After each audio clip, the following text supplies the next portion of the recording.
ओम गणेश हर हर महादेव। एक बहुत ही महत्वपूर्ण, आप सब में से ही बहुत सारे लोगों ने प्रश्न भी किया है और बहुत लोग इसका प्रैक्टिकल जो है वह प्रयोग करने की शुरुआत कर चुके हैं और करने वाले हैं। और बहुत सारे जो है स्वगुरु बन के बैठे हुए हैं, वो लोग भी कहीं ना कहीं शायद गलत दिशा में सबको भ्रमित कर रहे हैं या करना चाहते हैं। और वो क्या है तो मैं आज आपको बताने वाला हूँ। अवश्य आप पूरा वीडियो देखिएगा। यह जो वीडियो है वो दीक्षा के विषय में है, तो अवश्य हर एक मनुष्य को आपको यह वीडियो देखना तो चाहिए, लेकिन समझने की बहुत आवश्यकता है क्योंकि यह अधिमास है। तो वो है क्या, आज मैं आपको बताने वाला हूं।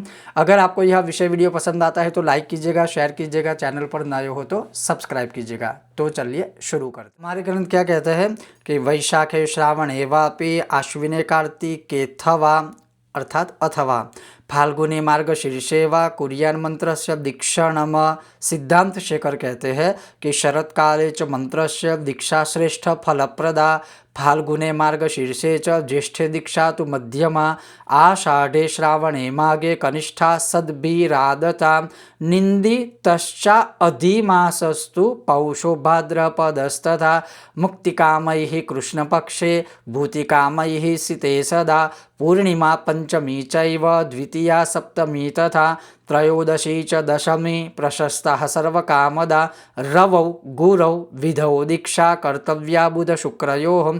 अर्थात अगर मैं पूरे दीक्षा शिक्षा के मुहूर्त के विषय में बात करूं तो यहाँ पर वार कौन सा शुभ है अशुभ है, कौन सी तिथि सही है, कौन सा पक्ष सही है, ये सारी चीज़ें हैं। लेकिन एक चीज़ पर जो आपको है पॉइंट आउट करना चाहिए, या फिर मैं जो कर रहा हूँ वो ये है कि निंदितश्चाधिमासस्तु पौषो भाद्रपदस्तथा।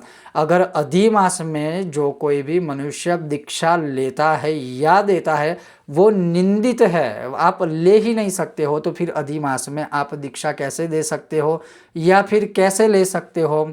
अधिमास सबसे उत्तम माह है।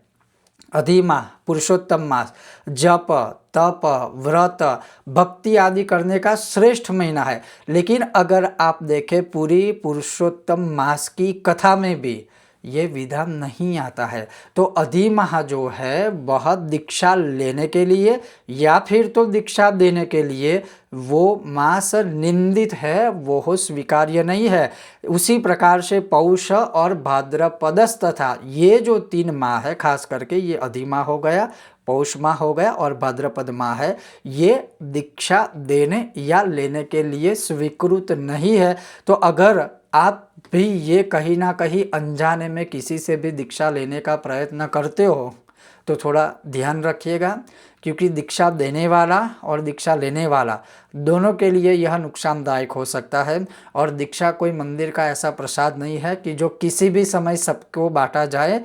जो जिसका अधिकृत रहता है, जिनका नीति नियम जीवन एक डिसिप्लिन वाला रहता है, तो उस प्रकार से दीक्षा दी जाती है। आजकल जिस प्रकार से दीक्षा एक प्रकार से चल रही है वो ठीक नहीं है। तो ये थोड़ा ध्यान रखिएगा, क्योंकि बहुत लोगों ने मुझे ये प्रश्न पूछा था कि ये अधिमास है, बहुत शुभ मास है, तो गुरुजी हम दीक्षा, आप हमें दीक्षा दीजिए या फिर हम आपसे दीक्षा लेना चाहते हैं। और कुछ लोगों को जब हमने प्रश्न पूछा तो कुछ लोगों ने हमें ये कहा कि नहीं, देखिए ये दीक्षा देने वाले हैं, देखिए ये दीक्षा लेने वाले हैं। क्योंकि जब हमने मना किया कि ये शुभ नहीं है, ये अशुभ है, तब उन्होंने कहा कि गुरुजी ये तो दे रहे हैं, वो तो दे रहे हैं। तो जो दे रहे हैं उस वाद विवाद में नहीं जाना है, लेकिन गलत हो रहा है वो हम सब देख रहे हैं।